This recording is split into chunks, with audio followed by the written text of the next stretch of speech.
Hi, I'm Arham. I'm a rising junior at Cambridge Engine Latin. Hi, I'm Liwan. I'm a rising junior at O'Brien. Hi, I'm Gabby. I'm a rising junior at Excel Academy in East Boston. Hi, I'm Eleanor. I'm an intern freshman at Princeton University. Today, we will be presenting our design proposal for an outdoor garden classroom. Our vision is to create a space that can better connect the Mattahunt community and help combat food insecurity in Mattapan. Our proposal will reduce the effects of food insecurity in the Mattapan community, and the garden will be used by students at the school along with the local community throughout the year. We hope our design can transform an underutilized area into a productive space for the community. So a brief history on Mattapan. Located in South Boston, Mattapan was originally named by the Neponset Native American tribe in the 1600s until it was annexed by the city of Boston in 1870. And a fun fact, Mattapan means a good place to be or a good place to sit. Around this time, street, car, and railroad development made downtown more accessible, leading to an economic boom. By 1960, Mattapan was an economically diverse area, and 99% of residents were white and mostly Jewish. And these residents would later leave for the suburbs, leading to the population becoming primarily Black and African American. Today, Mattapan is a residential area that houses growing commercial centers, and it is also home to a diverse population of primarily Haitian and other Caribbean immigrants and African Americans.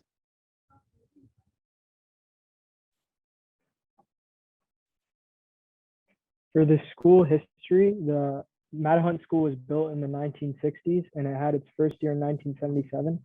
In 2012, the school was renovated, and you can see in the images, the colored facade was one of the main focuses for the renovations.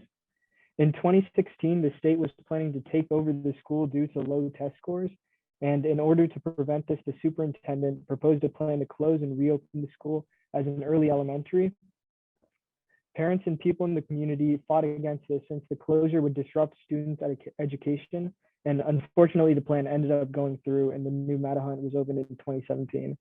Over the years, they've added back grades and are now back to a K-5. And this just shows that the community is very involved with the school and care about it. For demographics, the school has a very high minority enrollment rate at over 97%. Over 40% of the students are also English language learners, and 93% of the students are also considered high needs. Food insecurity. So what is it? Food insecurity is a lack of consistent access to enough food for an active and healthy lifestyle, as defined by the USDA. The Mattahunt Elementary School is located in Mattapan, which is an area with a high percentage of food insecurity.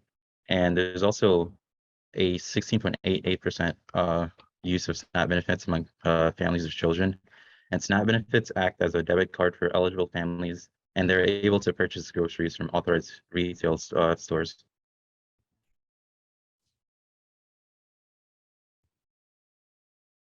Sorry.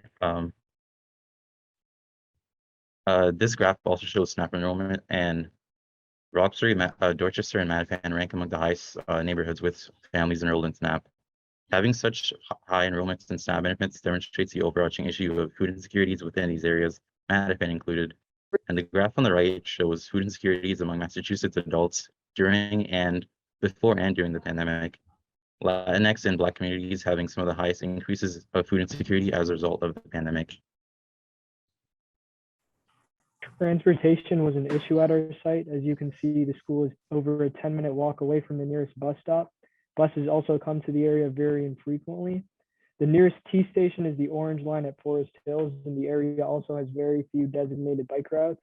However, a positive is that the area is relatively walkable.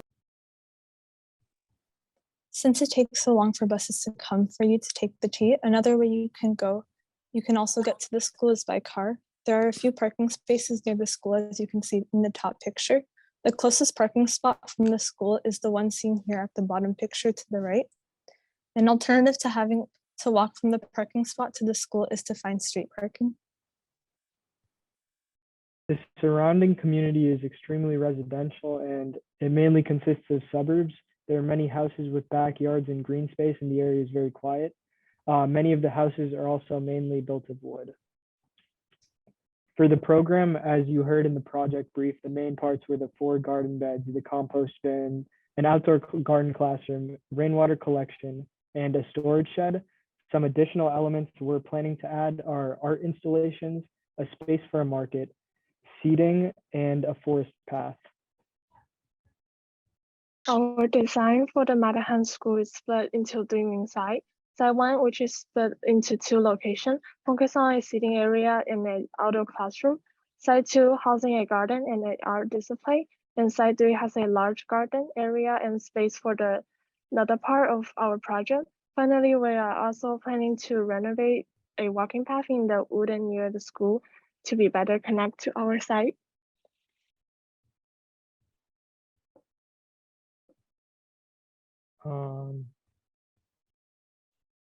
Most of our sites are within the central corridor that resides between the 2 buildings.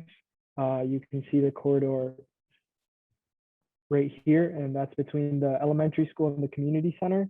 And this makes traveling between the central sites really easy and creates a nicer experience for students and others at the school. And as you can see, the walking path we mentioned is here, and it breaks off from the central corridor to connect Site 3 to all the other sites.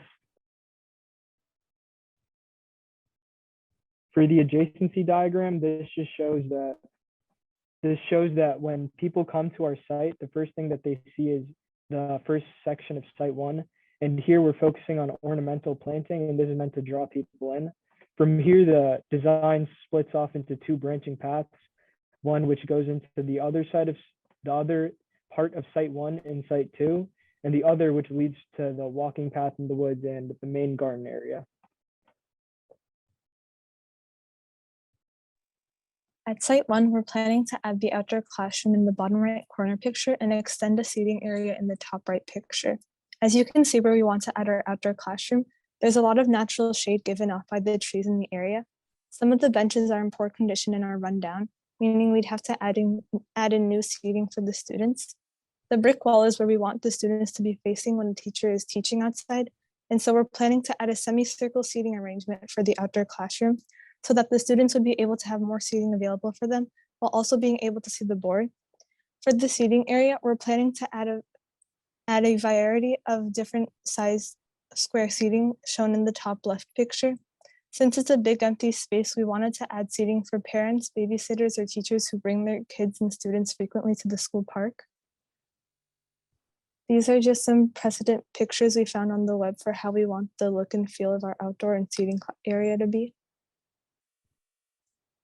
This is a 3D SketchUp model of what we want our seating area to be. As you can see, we have the pergola up top and the different size seating area at the bottom. This is what we plan to have our outdoor classroom look like with the semicircle seating. We plan to add ornamental and decorative plants to Site 1 so that when people of the community and students arrive to the school, they see a more welcoming and appealing site with the different flowers and art. Then as they move to the other sites we're planning to add, they get to experience more of the garden and green life around the space. This diagram is showing the seasons of when the flowers bloom and when we should plant them. The pictures off to the side on the left are color palettes I kept in mind while picking the specific flowers.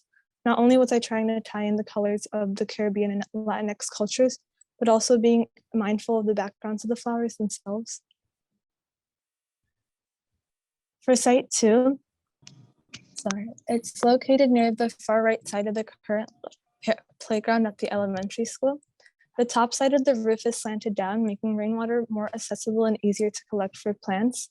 This is a great place to put some garden beds against the large wall because not only is there a lot of natural sunlight being shined in the area, but there's already a suitable way for rainwater to get from the roof to the plants. To brighten up the whole side of the building, we decided to add a mural on the white section of the building that's bolded in orange. We want to incorporate both garden beds and some art to make the area feel more welcoming to the community and the students. We're also planning to include trees that can grow vertically on the brick wall. This type of tree is called an espalier tree, and the benefit of using this type of tree for smaller gardens is that instead of letting trees grow whichever way it wants, the branches can spread out vertically and still grow fruit or leaves while taking up little space. This is a clear representation. Oh, sorry. This is a clear representation of what we plan to do for our second site. We're adding a mural, which is shown by the red section, and trees that go vertically with some ornamental plants in the green section. The small blue strip is where our rainwater collection system will be. The water will fall from the slanted roof and go around the community center, which is that building, to the garden beds where we're adding our site 3. And we'll store the reserved water within our rainwater collection unit found on site 3. There's a woods located right next to the school that's called the Matahunt Woods. The Matahunt Woods is home to a lot of invasive plants like the Japanese knotweed. And in order to keep the native species in our garden from being destroyed or taken over by invasive plants, it would be best to remove as much invasive plants near the site so that it won't harm the health of the plants and vegetables we're planning to add in our outdoor classroom.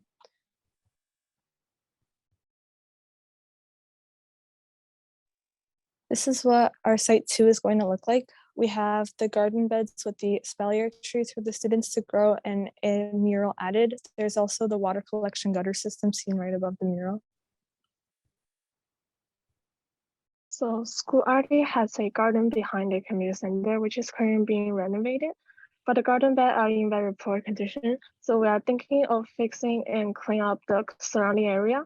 We really want to change this place because it's surrounded by lots of trees and bringing a natural vibe for people, and already has a rich resource of soil around that we can use for the garden bed. And we were thinking to put the chicken coop in this area. And we are planning to use companion plant as a way to boost growth of the plant and provide more favor for vegetable to plant together. Companion plant is a great way to organize where vegetable and fruit can be planted together, and the companion plant can decrease the pest issues, attract pollinator, and beneficial insects. The breed of chicken that we're planning to use are golden comet chickens. They are a hybrid breed and have a very gentle and friendly temperament, which makes keeping them around young students a very, very good choice. They're also extremely good egg layers, laying around 330 a year, and they're also very cold and heat hardy, which is good for northeastern weather. This is a model of the chicken coop. As you can see, the run is 60 square feet and the coop is 30 square feet. The interior of the coop has a 2-floor design, which is suitable for housing 6 golden comet chickens. On site 3, we're also planning to have space for a mini farmer's market. The old garden on site 3 only used 20% of the space available, so there was around 7,000 square feet of unused space. We wanted to make this into a space where food grown in the garden could be distributed to the community through a mini farmer's market. Farmers in the community could be invited to populate the market further, and the space would function as an outdoor classroom / seating area normally and would be converted to a market when needed.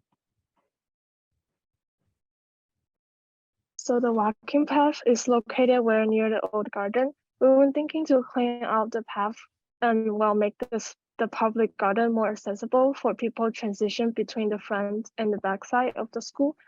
If we were adding the signage we were planning to add, getting to and from the garden will be much easier and faster than having to walk around the community center to get there. We can also look at the walking path as a way for the student to explore the Matahunt Woods. Kids at this age are curious to learn about new plants and like to go outside. So having a place in the world where they can experience as a whole different world outside of the city will be very beneficial for them. So we were thinking to use pressure-treated wood for the walking way and railing, and to add some of the education info panel about native plants and indigenous people's history on the path. This path cannot be ADA accessible due to the shape incline at some location. We really wanted to highlight the history of the indigenous peoples because the school is very connected to them. The name Matahunt actually comes from the tribe that used to inhabit the area of the school. So the path from side 3 in the wood leads to a small clearing. It's a large place we were thinking to clean up and implement a seating area and continue the path to the main corridor to connect back to site 2.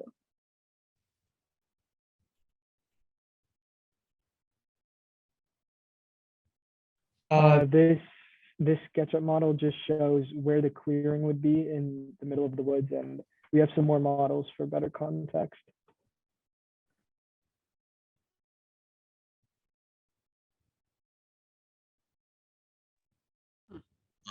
This demonstrates a section view of the Site 3 garden area. And one important thing to note is that, as Lee Wan said before, due to the sharp incline of the path, as you progress further into the woods, we were unfortunately unable to make the section of the site ADA accessible. However, all other areas within our design will be accessible to all students.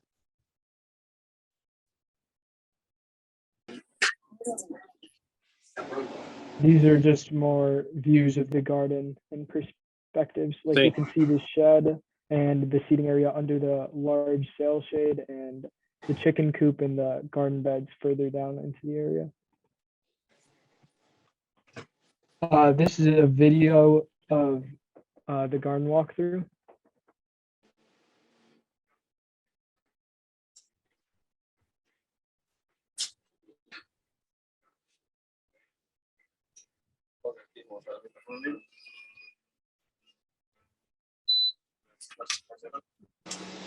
We also have one of the walkway in the path.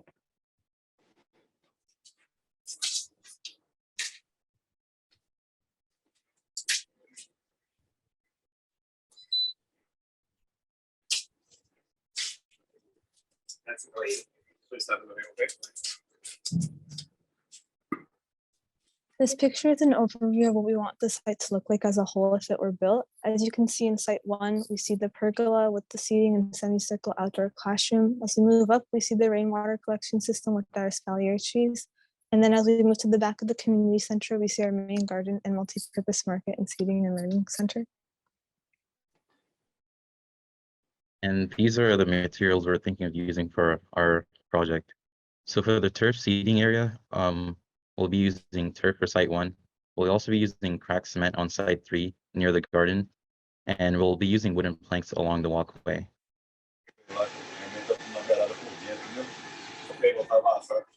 To sum it up, our main goal throughout our thought process of the project was to make sure people around the Mattapan community will be able to have easier access to healthier options. We want to combat food insecurity, but also make it beneficial for students in the community to learn about food production. And that's it.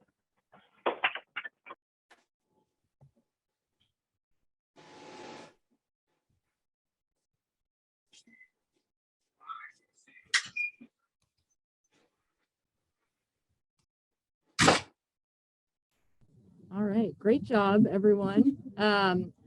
I think people, if they want to put their comments in the chat, or if you want to unmute yourself and add some feedback there, I'll start really quickly just by saying that is a ton of work, from thinking back where you were at your mid-review, where you had a lot of research, but you were just starting the design, all the way to now.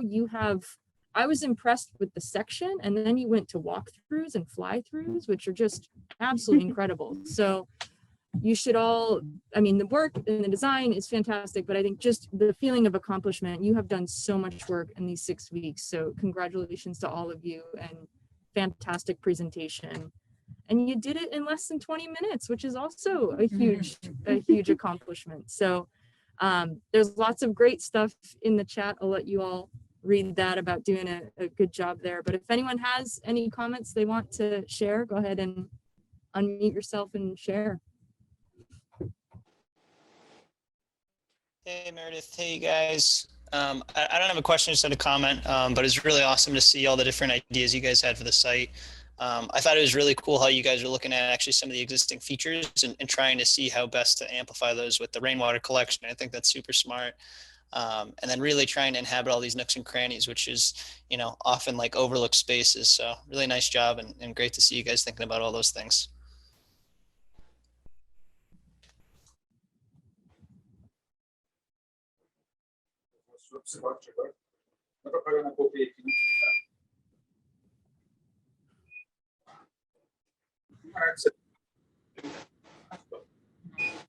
Yeah, go ahead. So I am actually from Mattapan and was raised there my entire life. And the Mattapan has always been like our community center because there's no real community center in Mattapan. So when I saw this, I was so inspired by the thought of my people coming there, getting eggs, walking through this path. Like all of this is familiar, and Mattapan is that one central place where whether you go to the school or not, that the children come to congregate. So this was absolutely amazing. I can see this just happening in real life and being a strong pillar for the community. So thank you. Thank you for visiting.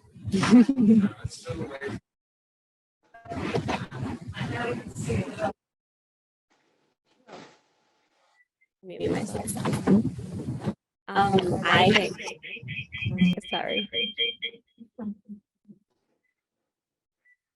I think just seeing their progress from the very beginning, because the brief was actually much smaller than what they went with. So seeing their creativity just take hold of this whole thing, and they had such a big vision, and I think every mentor contributed to their creativity and freedom of thought and how to frame this. I think they did an impressive job in capturing that site, because not all of us actually visited all the sites, only our sites per team. So for having them bring back such a cool vision for this neighborhood really was impressive. So great job, guys.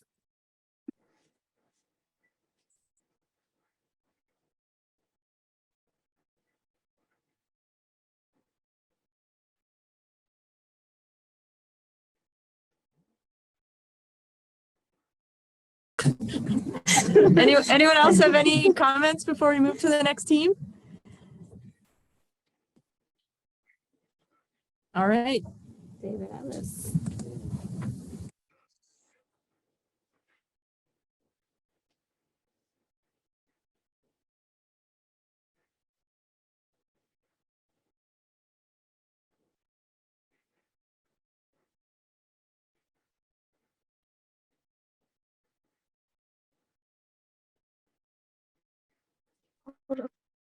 Okay.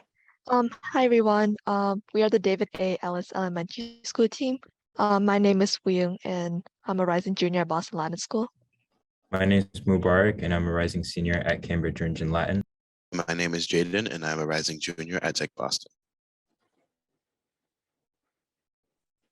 Starting with the overview, our site is located in the heart of Roxbury, right near Franklin Park Zoo. It is home to many minority groups, with over 56% of its population being Black or African American.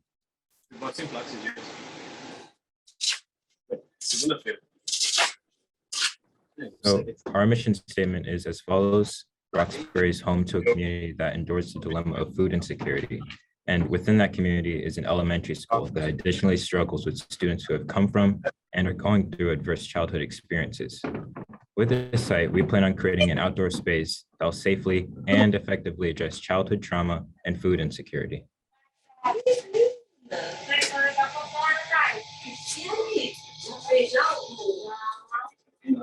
As Mubarak just said, a big focus of our project is addressing food insecurity, and according to USDA, food insecurity is a household level economic and social condition of limited or uncertain access to adequate food. In the neighborhood of Roxbury, 45% of the community is enrolled in SNAP benefits, and with SNAP benefits eligibility depending on income, we recognize the need for Roxbury to have not only more food access, but also quality food that is affordable. So the Ellis has a rich history and ties to what is now the National Center of Afro-American Artists, or the NCAAA, because prior to 1932, that's where the students attended. Before 1932, where the school was first founded as a first and second grade school and named in memory of David A. Ellis. And it wasn't until the late 1930s where the David A. Ellis Elementary became a K-5 school. During our site analysis, it was important to learn every aspect of the surrounding area and the community. So we took a look at some of the demographics of the school, and these were the most striking statistics that came up. Just over 95% of the students at the Ellis are Black and/or Hispanic, and that's 24% above the district average. And similarly, 95.5% of students are also considered high needs, which means student with disabilities, where they come from a low income background or are economically disadvantaged. And just over 50% of the students don't speak English as their first language, and 48% of students enrolled are still learning to speak English. We also took a look at the community surrounding the school and found that most of the buildings around the school are either family residential or apartment buildings. Additionally, the school is surrounded by a softball field and a playground. So we really wanted to make sure that with our design that we're targeting the people that are already using the space, which are mostly families and students. Going into structural zoning and surroundings, these are just some of the surrounding buildings and type of structures. The school being the largest in its vicinity. The surrounding space is partly cemented and green space. The blue is commercial with a pharmacy and a local market. Orange being institutional with the museum itself and a community center. And red being residential, which is some of the houses that exist in the space.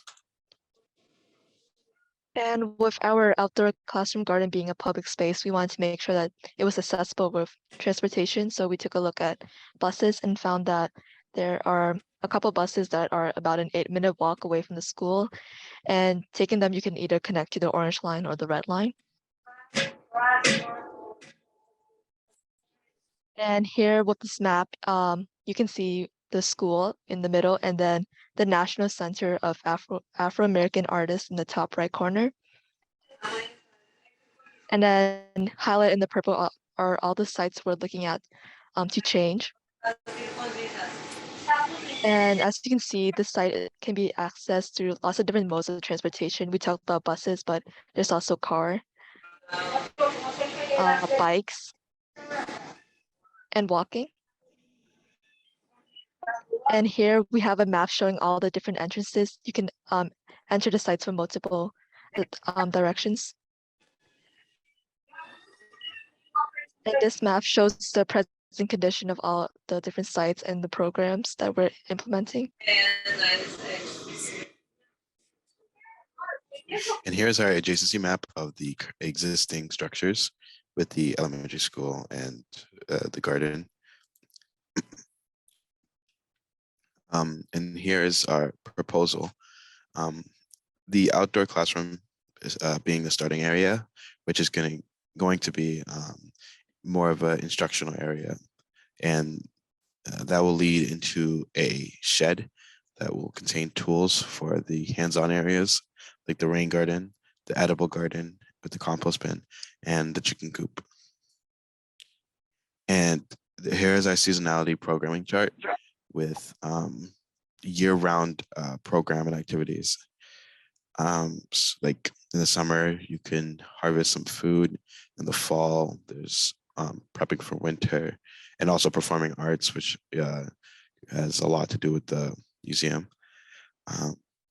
You could, in the winter, learn how to take care of chickens and, keeping them warm and keeping them healthy. And in the spring, start preparing for the planting season. Now we're going to move on to our proposed design, and here's an overview. We are striving to create an outdoor space that serves multiple purposes for the community. And for the David A. Ellis School, we wanted to ensure that the space feels welcoming for there to be trauma-informed teaching. We also include several areas where people can gather and talk, or even take wandering paths around the curves. Although trauma-informed teaching occurs between the educator and the student, and the experience varies for everyone, we hope that this outdoor space will give opportunities for it to occur and for relationships to form. And our second goal is that this space will also be used by the community as a means for food access. So we want to keep in mind how to create a comfortable gardening experience by providing the programming that Jaden went over, so then the site can be maintained through the years. So now we're getting into our outdoor classroom, which is located at the northernmost point of the site. Yes. So right now, the existing space for the outdoor classroom is the current garden that's run by the school and city sprouts. It includes lots of vegetables and compost bin.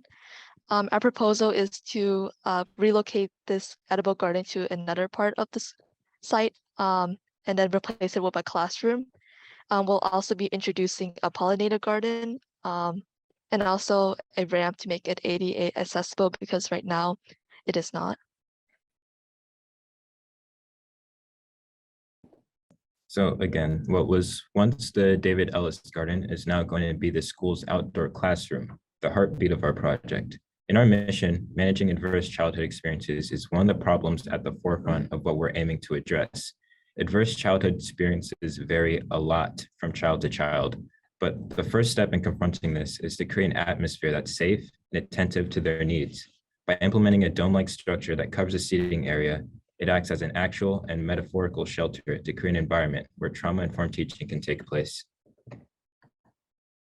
So here we have the existing edible garden, implementing seating, cedar flooring, and the dome-like structure.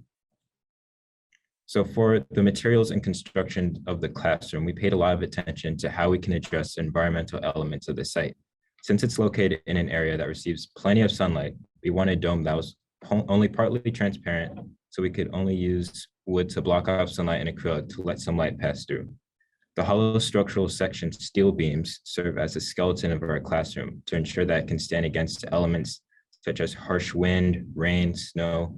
And lastly, it was important for us to include a ramp because the site is currently not accessible by wheelchair, and we want it to be inclusive for everyone. Yeah, as you mentioned earlier, we wanted to implement a pollinator garden.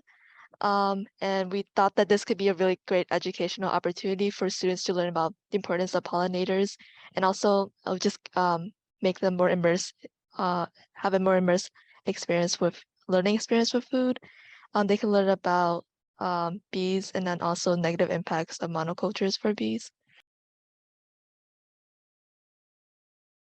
And here is our general overview of the rain garden space. It is on the it's on the east side of the building.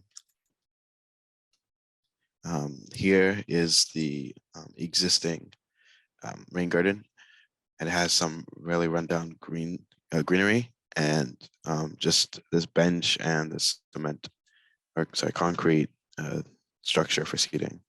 And our precedent images include a stage and some other things that just kind of encapsulate the type of feeling we want at our rain garden.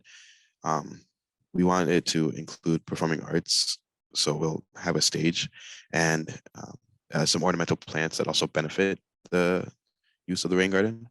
And the rain garden itself will serve as a source of water collection.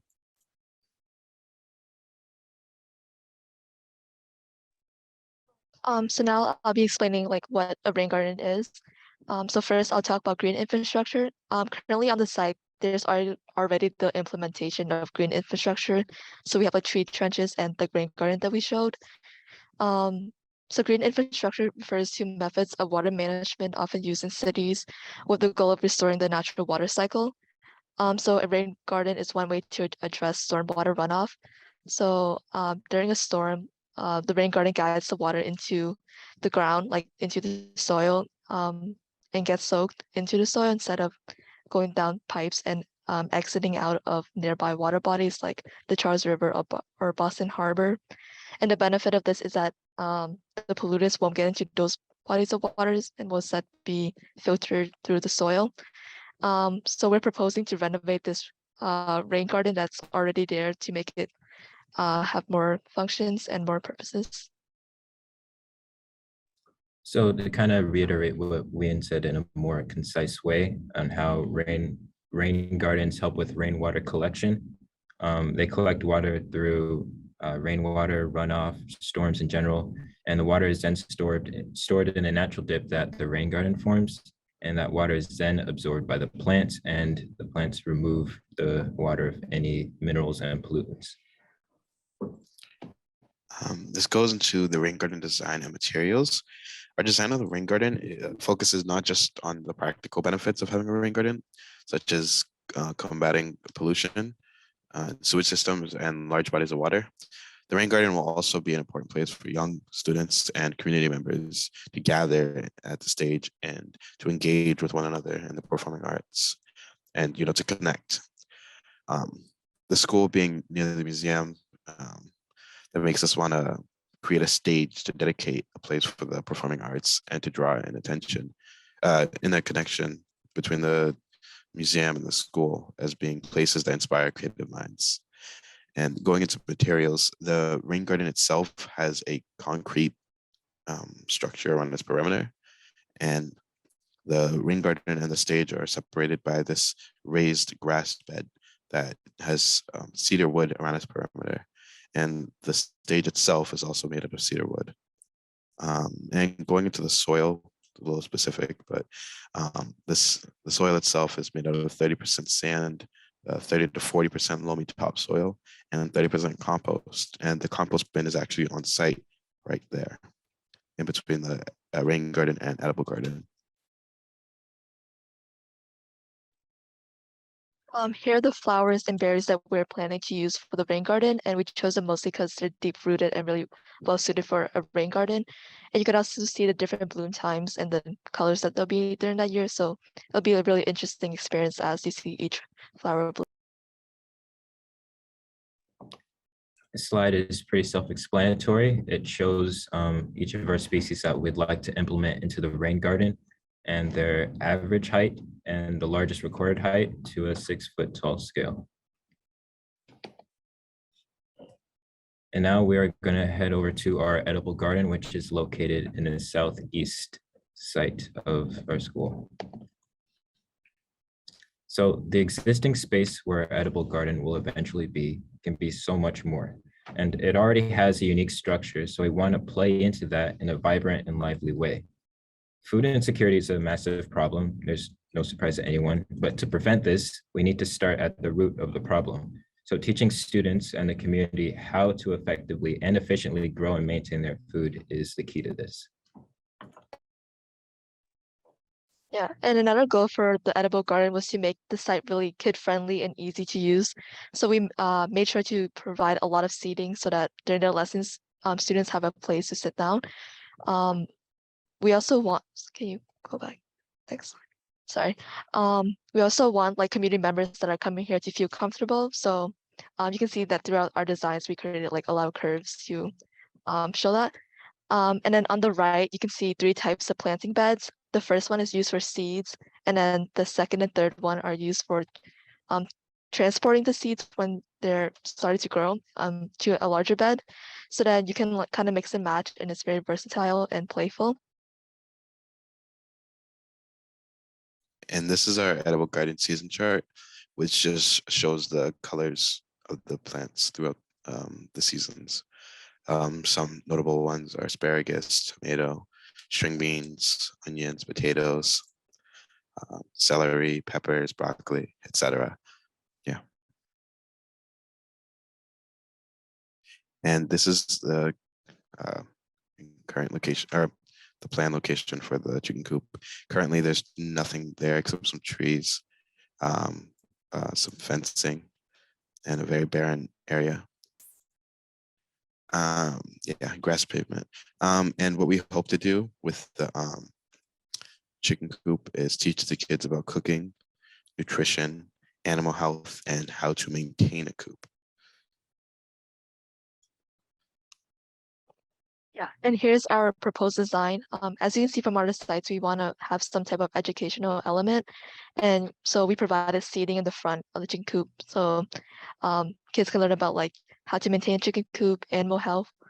And then for more specifics, you can see like a chicken swing, roost and nesting box, and which are mostly for the chickens.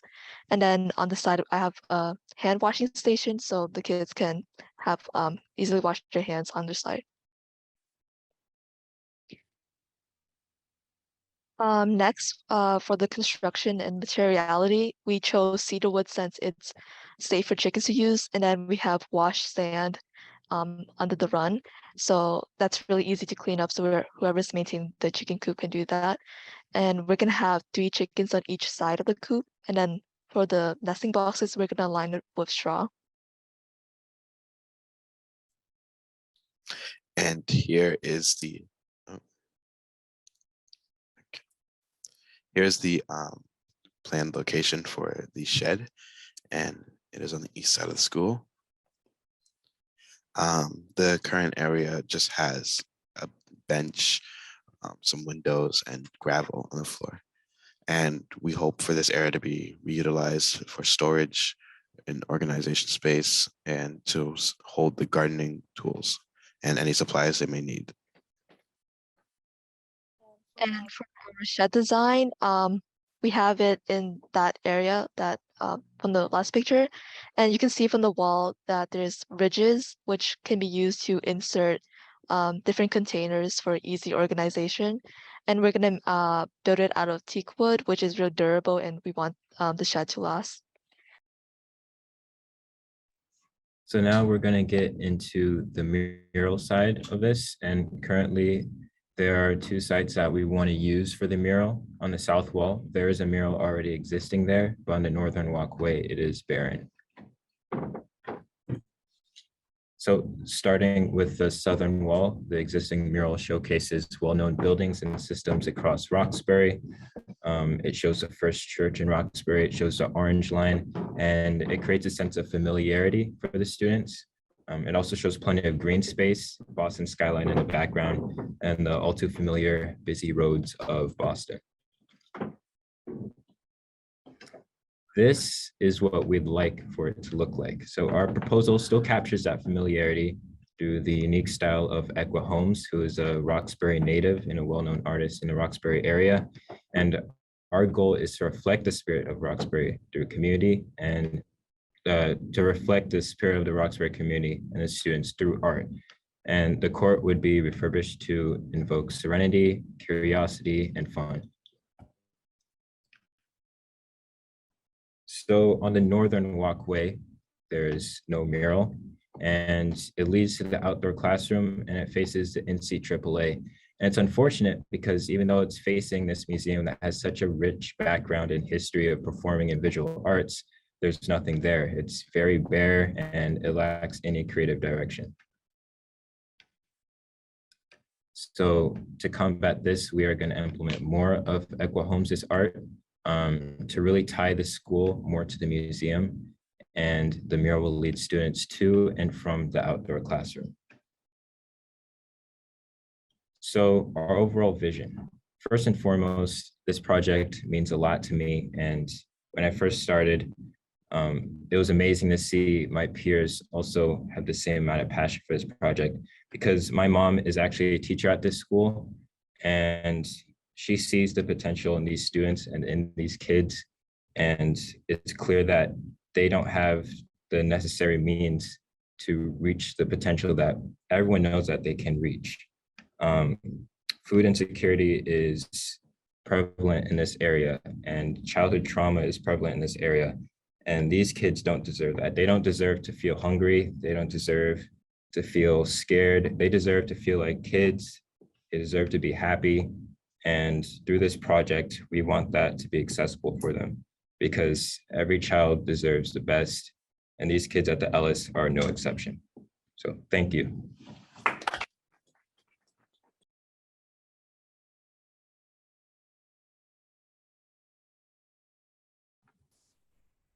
I'm gonna make you cry over here. Great job. My goodness. What a finish there. Yeah. Mubarak, my goodness. Way to wrap it up. Congratulations. I see a ton of stuff getting thrown in the chat. Anyone who wants to make a comment can unmute yourself and chime in. I'll just say basically what I said to the last group, really fantastic work, really impressive. I loved the way that you kind of brought us through of showing this is what it is now. These are some of our precedents of what inspired us, and here's the final design. The storytelling there for each space was really, really fantastic. So job well done there. Great presentation and great design. I'm sorry.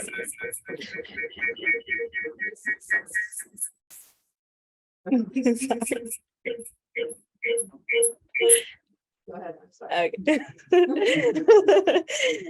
No, I must say it was very heartwarming to see like all the activities you thought out for the kids, because it is important to include that, like the educational aspect of it, and like even the design of the shelter, like how like intentional it was. It wasn't just to sit, it was like it also kind of symbolized that shelter for them to come and learn in a safe place. And being in I'm from Boston, and I know like we all know like in Boston, like the different neighborhoods and what they face and different things. So it really reaches home when you know what these kids can go through, and what your communities go through on a daily basis. Basically, it's really like inspiring to see that this is something that you guys can think of for your future generations.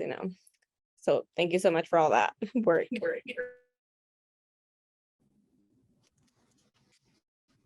I would like to say, sorry.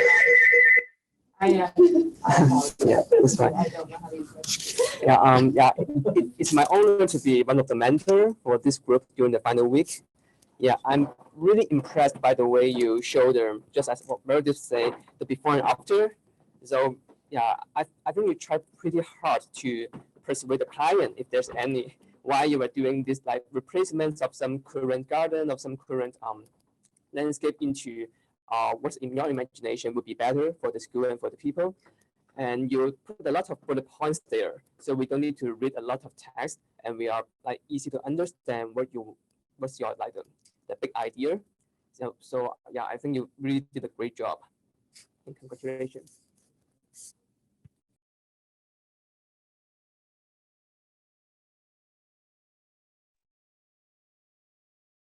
Any other comments from anyone online? Yes. Can everyone hear me? Yep. So I'm Mubarak's mom, and I'm in tears. I'm so happy and so grateful that your team decided to take on this project for my school. I'm not going to go into all of the things that were amazing about about your presentation. It was absolutely dropping amazing. Everything that you touched on, we absolutely need at the school. My only question is, what are the next steps? How can we make this happen? We are working currently on a grant. We have received a grant to study trauma-informed practices at our school. Our school is currently on the list for Mayor Wu's initiative, Green School initiative. I'm just wondering, can this presentation be presented to city and school officials? Like, what can we do next to make this happen? That is a great question. And I think let's keep that conversation going, because this is why we do these projects, so that everyone in this room, the students of schools, the people that live in Boston, get to see how they can impact the neighborhoods they live in and the places where they are. So I would be happy to continue that conversation with you.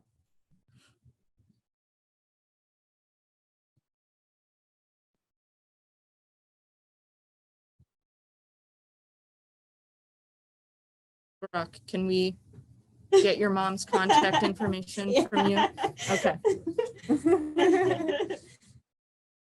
So Meredith, I can offer, I'm going to be doing a panel in a couple weeks on urban ag with the UI Boston group. And one of the panelists will be part of the City of Boston's Grow Boston initiative. And I'm happy to make an introduction. Shawnee Fletcher is on that. Okay. And why wouldn't we? Yeah. I think I talked to this team about this, but I think one of the challenges I've seen a lot of efforts to have gardens at schools, and I always come back in September when the gardens should be flourishing, but no one's cared for them over the summer. So one of the things we have to solve for is how we protect all the hard work that goes into it if you're going to have students engaged in planting an edible garden, so that it gets maintained over the summer And so that quite literally the fruits of that labor can be harvested when the kids come back, because I think we've just seen it too much where there isn't a place or a group to care for. But that's actually a really great way to engage the community. And I think that's where these schools have an opportunity to be more than just schools and have a use year round. And so I think engaging members of the community and getting them invested as well, and having the opportunity to share some of the things that have grown there with members who would serve as caretakers is a great opportunity. So that's something we could probably do like a little more brainstorming on to make sure that there are caretakers, but why not engage the city and let them know what we're up to? I think there's some really great ideas here. So yeah, well done. Right. Yeah, thank you for connecting that, Mubarak. Yeah, wait, I didn't know you until like the last few weeks. I'm like, what? Your mom works there? That's great. Very cool. I'd have been much more nervous in front of my parents. He was married. Yeah. So many people. Okay. All right. Well, we have one more group to go, and same with the last group. The second team, make sure you check the chat. There's a ton of really good comments from people that were listening in. A lot of great job and congratulations. So I'm going to mute myself and my computer so I don't break everyone's ears again. Hi, my name is Jana, and I'm a rising sophomore at Cambridge Ringelada. Hi, my name is Jasmine, and I'm a rising senior at O'Brien. Hi, my name is Marina, and I'm a rising junior at Belmont High. Can you guys hear me? Yeah, okay. And we'll be presenting our outdoor classroom and garden proposal for the John D. O'Brien School of Mathematics and Science. Today we'll be talking about our 6-week project and project planning and thought process for this proposal. So we'll begin by going over the concepts. The concept includes our mission statement, which basically expresses the overall goal and image that we had in mind throughout this project. The mission statement serves as the bigger picture, and it states what the objective of this project is and why it's so vital to change the way that cities actually eat, and specifically those with a high rate of food insecurity. And so the purpose of our mission is to provide a safe space where anyone really can just come and learn and establish a stronger connection with nature and the surrounding community. And we go into site analysis, which has our detailed information about the site, including the history and other relevant infographics. This is the larger scale, and it shows where our site is within Roxbury, and it's located upper north.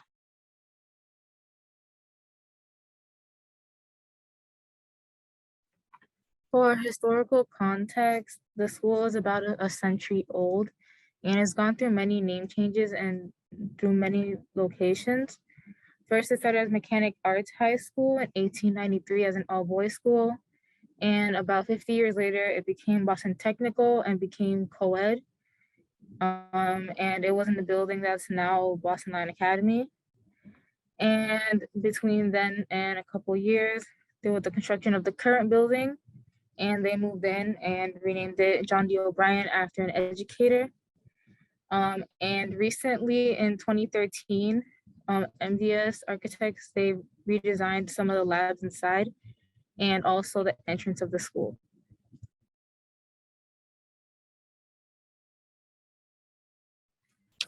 So for social demographics, most of the school is of minority enrollment, and overall is really diverse.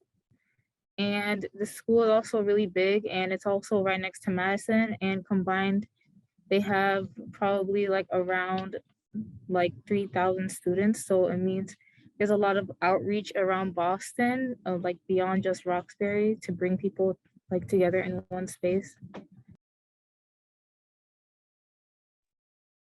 So this is the transit map, and there's Roxbury Crossing and Nubian Station, which are both really close to the school, and there's also a bunch of bus stops.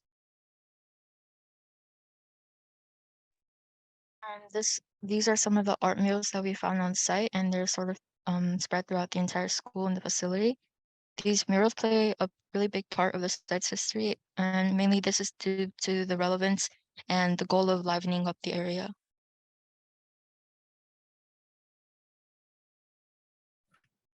So this is the current seating, current lighting that we saw on the site.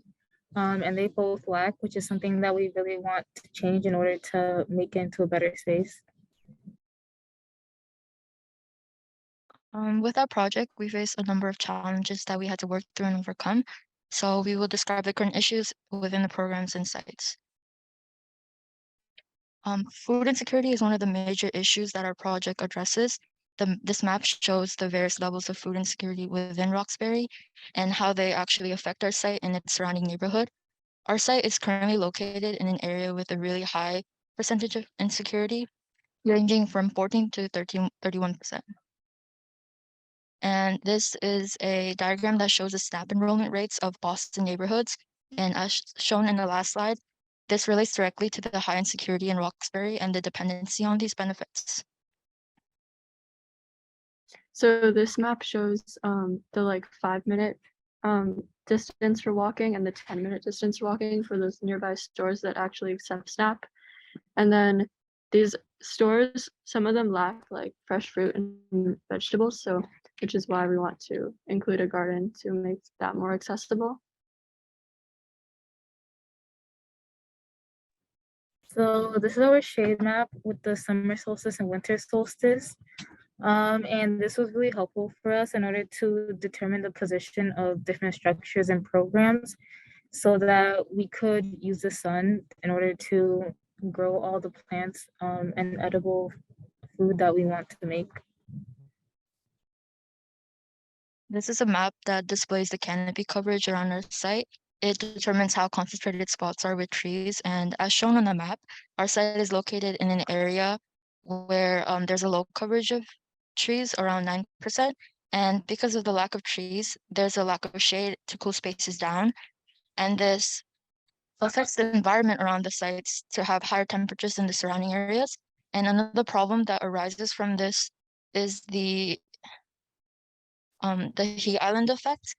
Heat islands, according to the EPA, are urbanized areas that experience higher temperatures than other surrounding areas. And this has a really big impact on our site because of the lack of canopy coverage and as well as the brutalist architecture style in which the buildings were built. To go further into depth about the style, brutalist architecture can be characterized by like large and complex blocky appearances, as well as the predominant use of concrete throughout the facility. And this not only adds to the heat island effect, but it also makes the appearance look unpleasant and inhumane. So it's not really suitable for a school and community-oriented environment. So to address these problems, we have 3 major goals. So one of them would be to educate the community as well as the students at the school on like how to grow their own food. And then the second goal would be to produce food. So whether it be from the edible garden or the fruit trees, as well as the chicken coop for the eggs. And then our third goal would be to bring the community together for them to have like a nice space to come together and like learn. And then all throughout this, we want to stay ecologically friendly, and that would be including rainwater collection systems as well as compost.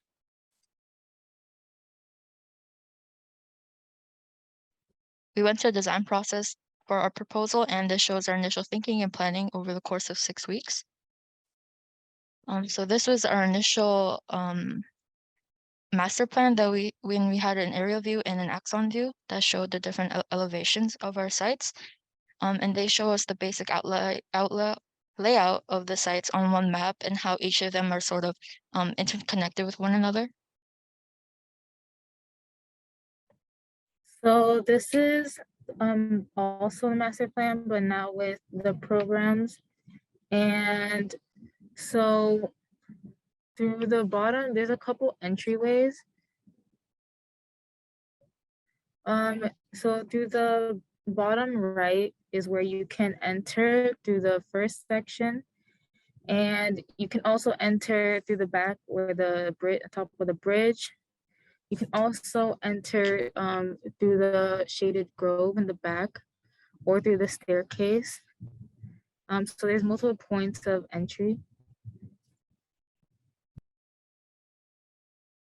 And then we created icons to represent every section. So first there's the entryway, where you just get like your first look into the space. And after that, you can walk into the shaded grove, which is a more wooded area. Or you can walk into the mini classroom off to the side. And you can also walk up to the hive. And then the main point is the green hub, which is on the upper level.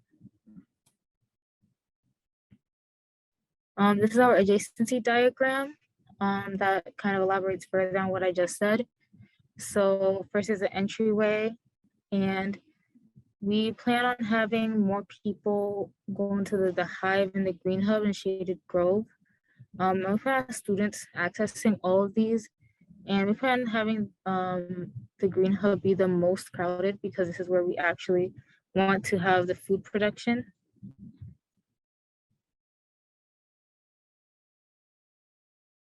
And then this shows like what kind of plants we'd have in each section. So some sections are shadier, so they would need plants like hostas or ferns that will grow better in the shade, versus some sections like the entryway that can allow for like plants like roses and stuff that like need a lot of sun. So this is a simplified version of our site, and it's color coded to show the materials and the buildings, so that you can get like more of a sense of the different sites that we're working with and the different elevations that we're working with.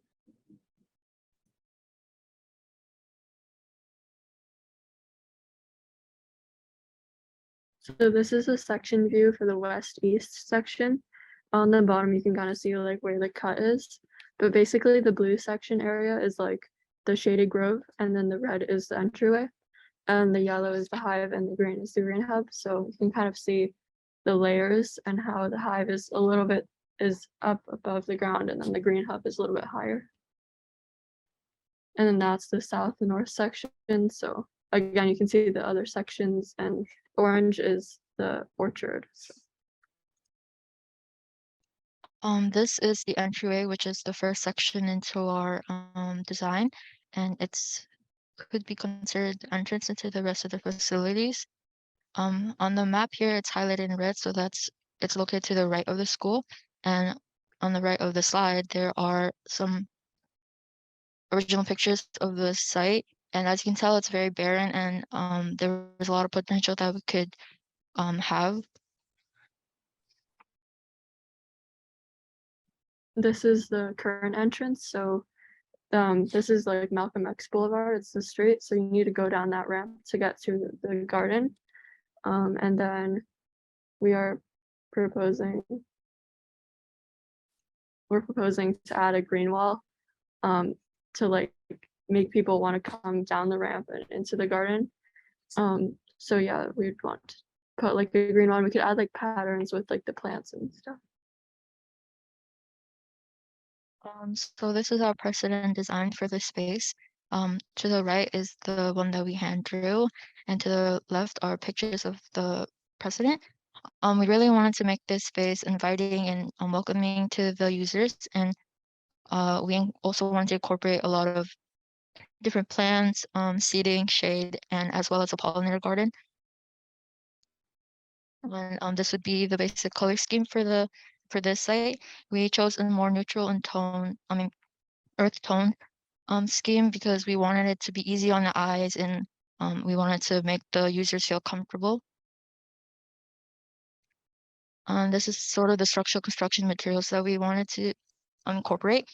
We wanted to do a lot of stone paths and use cedar wood for pergolas, and the cedar wood would also be used throughout the entire the project because it's water resistant and as well as bug repellent.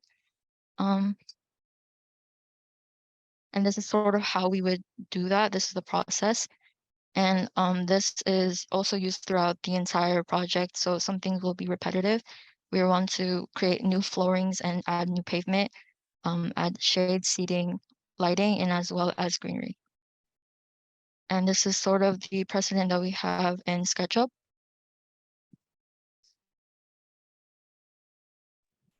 This is the shaded grove, and it can be accessed through the entryway. So on the right, you can see it has 8 trees, hence the name Shaded Grove. And it's also very barren, like the first section. So we have our precedent on the left. And so for the design for this, the first thing is that we wanted to add more curved paths to kind of like go against the really rigid brutalist architecture of the building. And we also wanted to incorporate stone paths here. And so on the top, there's compost and storage, and that's on like more of a dirt road to kind of show how maybe that's not everybody's gonna go there, more people who are dealing with maintaining the garden. And right in front of it is a chicken coop, where it has an indoor and an outdoor space for the chickens. And then there's various seating, and the first 2 in the precedents on the left, they're incorporated in the design. And there's also the lecture space for the classroom. And throughout the whole thing, there's a lot of bushes and flowers in order to make this space really lively.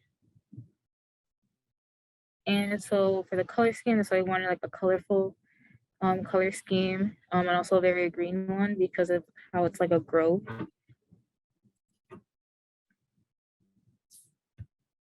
And then this is like the coop that we picked out. So we wanted it to be big and so that people can interact with the chickens and like see them.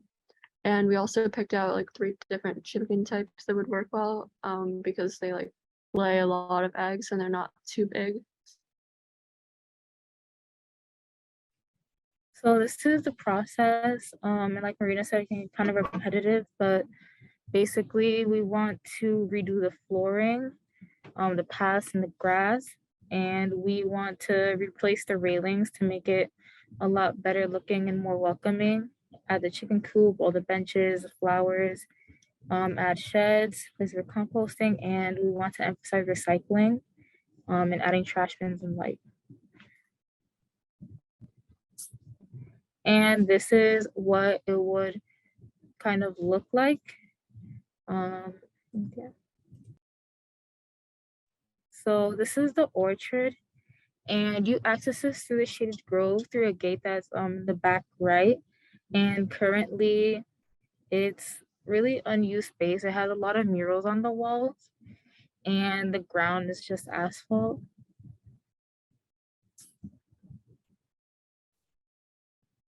So on the left are our precedents, and for this design, we really wanted to just incorporate a lot of different fruit trees. And so the fruits that are here in the trees are plums, pears, apples, cherries, and peaches. And we also wanted to incorporate bushes. And for the bushes, we have various berries, such as blueberries, raspberries, strawberries. And because of the like nice atmosphere that this creates, we wanted to incorporate a lot of seating so people could come here maybe as more of like a quiet space. And we also want to incorporate storage and composting here for maintaining it. And we also want to make sure it had lighting so that maybe people could just come here. And so the color scheme is very green, and it's also very colorful, especially when the trees have all the fruits on them. And so for the process, basically it's redoing the flooring, turning it to grass, bringing fertile soil, adding drip lines because we want to have it be maintained as easily as possible and to like just take care of it better. And as we said earlier, we want to incorporate a lot of stone walkways and transplant the fruit trees and just add fencing and then the bushes, storage and compost, and then the finishing touches like lighting benches and trash cans. And this is kind of what it would look like.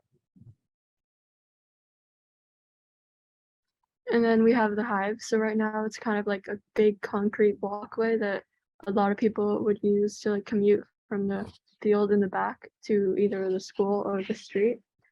And these are some pictures of what it looks like right now. And then these are some precedents for what we want to add. So we want a lot of benches and tables. And then we also want some like potted plants. And we want it to look kind of like a plaza where like people can sit down and like eat or like just pass by. And then this is the color scheme. So we want it to be kind of like yellow with like the yellow umbrellas to provide shade, as well as like the concrete is pretty light. And then for the structural process, right now the concrete has a lot of like cracks in it. So we'd want to pave them with like hexagonal tiles. And then basically we'd put down all the furniture and build a ramp and stairs to the green hub. And that is what we want it to look like.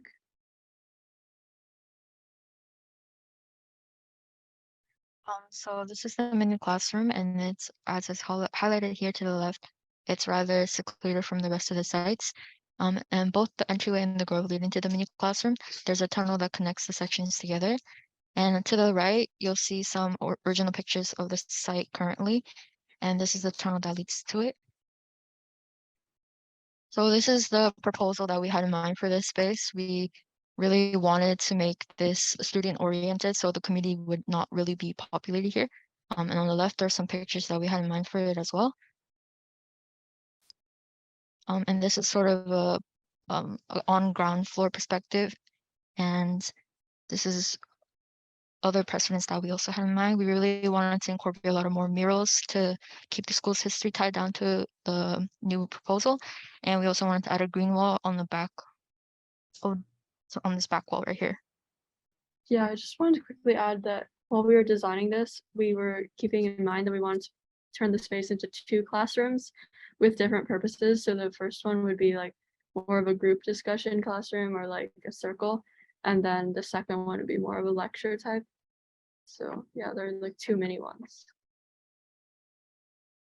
And so for the hallway, we really needed to change it and make it into like a nice space for the community and the students. And so we decided to make it into an art gallery. And so it starts with seating when you enter the hallway. And then on the left, there's walls that you can display art on, and same thing on the right, but there's a little bit more seating, and there's trash and recycling.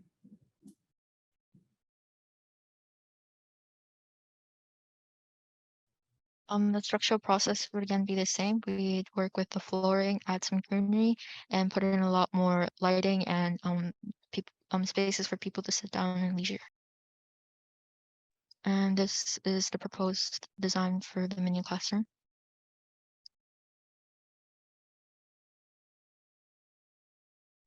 And then this is the green hub. So this is like the center of our entire project. So it's gonna be like where we grow all of the food, and we'll have a lot of garden beds and stuff. But right now the space is just fenced off and it's really big, but it's on the roof.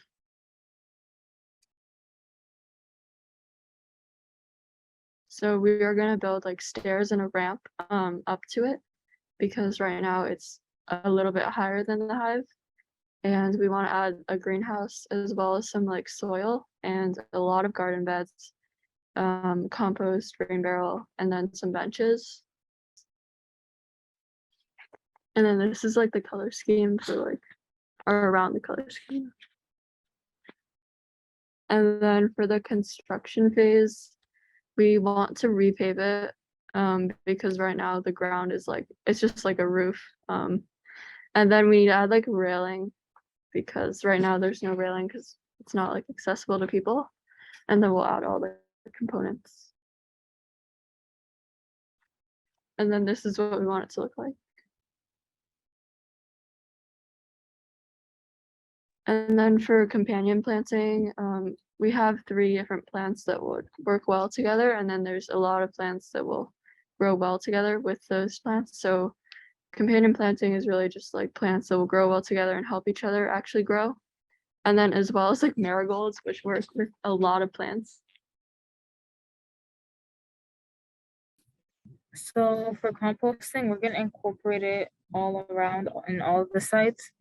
So first is on-site composting, which works in a lot of climates and there's very little management and equipment. And it's a little bit less ideal for food scraps just because of like the odor and you can attract animals. And it overall takes really long. It can take about 2 years. But you can speed it up by a few months if you turn it. And it's not ideal to use it for potting soil because it can have seeds and grass. However, we also plan to use vermicomposting, which kind of provides a balance. Even though it is higher maintenance because you have to take care of the worms, the compost is completed in about 3 to 4 months. It's more ideal for food scraps. And it also creates a worm tea byproduct, which is a great fertilizer that we plan to use in the green hub.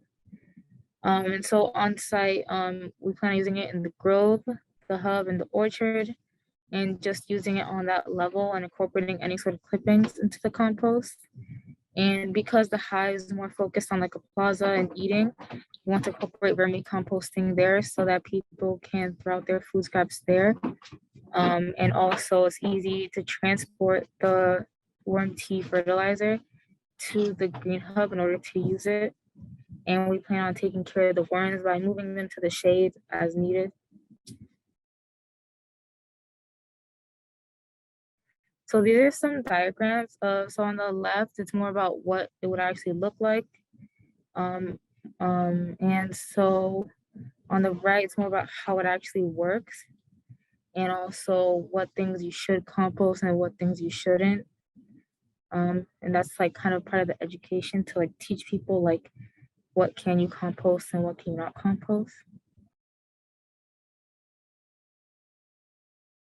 And so this project is really important because Roxbury struggles with food insecurity, and this would bring free and fresh produce to a school which is in the heart of Roxbury, and like tons of students come from all over Boston, so they could all benefit from this garden.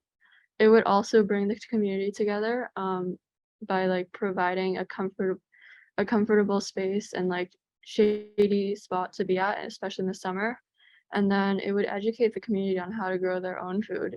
So if they have anywhere like they can like grow their own food like in their yard or like in a balcony or whatever, that would help. And then it would also like combat the heat island effect that is taking place at the school with the numerous like green walls and like plants that we're planning to put into the project. So yeah.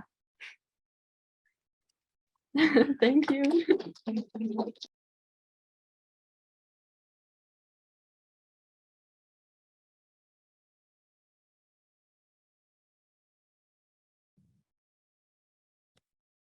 Great job. Congratulations.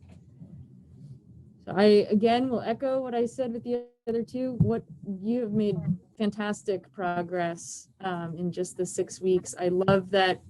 I think I sat with this group in the second week maybe, and you had site 1, site 2, or I think you even called them section 1, section 2, section 3, and to come all the way to have places like the Hive, Shady Grove, and to, you know, name your places, and you get that experience of what it means to move through each one of them, and the way that you took us through each one was really, really fantastic. So great work. Your structure process of how you'd go through the work is prettier than some construction schedules that I've certainly seen. So I love that you thought of not only why it's important to do, you know, your work in each of these spaces, but really thinking through like the steps to make it real is really interesting to see. So congratulations to you guys for a job well done. Meredith, I have to say, you know, I almost said after the first group how amazing it was and how difficult it must be to follow that first group. And then I watched the next one and the next one, and they were all so amazing. You know, each group was so thoughtful. Like you could see how they worked well together as a team. The presentations were just, you know, just the quality of the diagrams especially was really made them easy to understand. I mean, it was like professional level, way ahead of where I was when I was that age, not even thinking about design and how to present design, and communicate the issues that you research, and just super job by all three groups.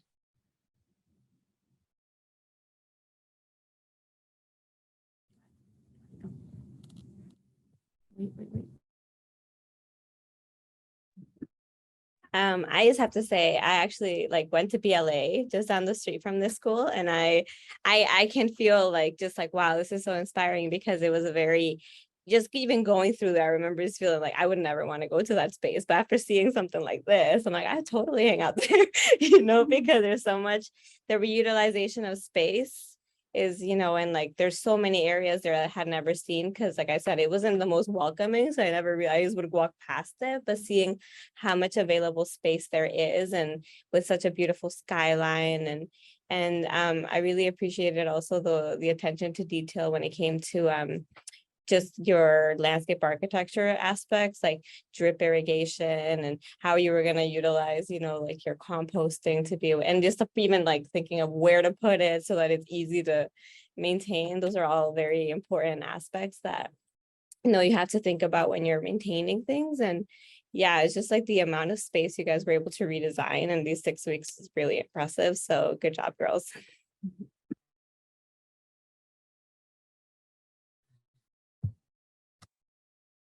Anyone else on the call want to make any comments? There's a lot of comments on the hand sketches in this one, which I second and third, but feel free to unmute yourself and chime in. Well, I gotta say, this is the high school that I graduated from, so it's really cool to, really see, have this space that, to me as a student when I was there, it seemed pretty dead, to be honest, but it was nice to, really see it come to life with, having that understanding of the issues within the site, definitely the issues in the community, and how you can start to make this like a community space. I always felt like there was a distance between the building itself and the field that's in the back, but this would be such a great experience to walk as a student, from point A to point B, and it's just the whole experience in its own. So it's really nice to see all of that. I understand the difficulty of the site, the different levels. There's like 3 different levels in there, and they're all scattered all over, but you made it all one. So it was really nice to see that. And yeah, I love the sketches. I know I talked to you guys a few weeks back, and I really love all that progress work. It's been great to really see it. I wish this got built and I was a student at that time. So. And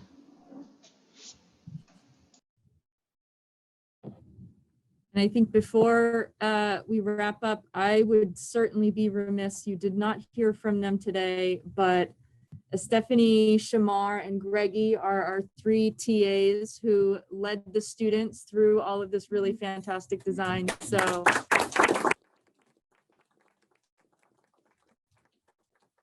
huge thank you to the 3 of you for being kind of guiding voices for the students. All of this work was absolutely stunning. So thank you to the 3 of you for making that happen with them. And a huge thank you to Meredith for all that you do.